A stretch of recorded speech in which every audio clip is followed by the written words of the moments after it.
This is Z-Patriot Maksim Kalashnikov. And Maksim Kalashnikov is probably the most Russian name ever. Both names are guns. And this guy, for some reason, has been speaking out of line. We used to get clips of Prigozhin speaking the truth until Putin had him killed.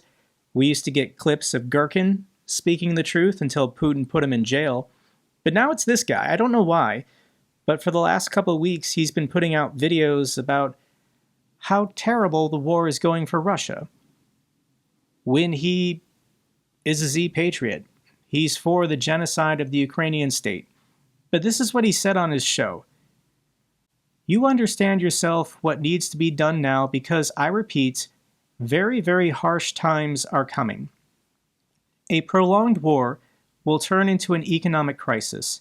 The economic crisis will turn into a social one, and the social one will turn into a political one. I want to address our viewers. Those who don't know what will happen tomorrow should open the history textbooks for the 9th and 10th grades. Look at what happened here 100 years ago. 100, 110, 120.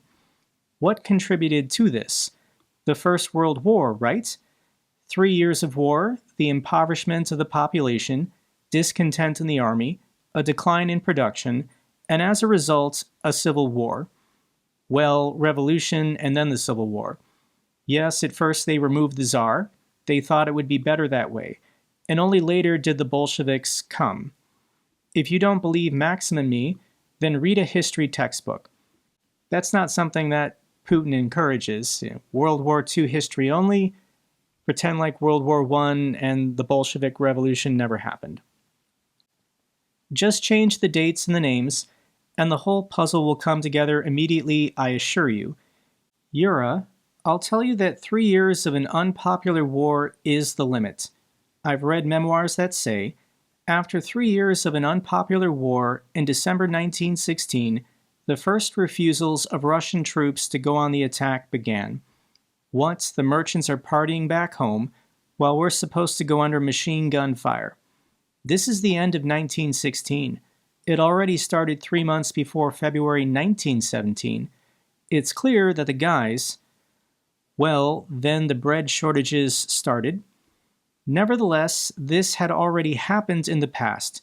If you don't believe us, believe history. History as a way of repeating itself. It moves in a spiral. Everything is a spiral, guys.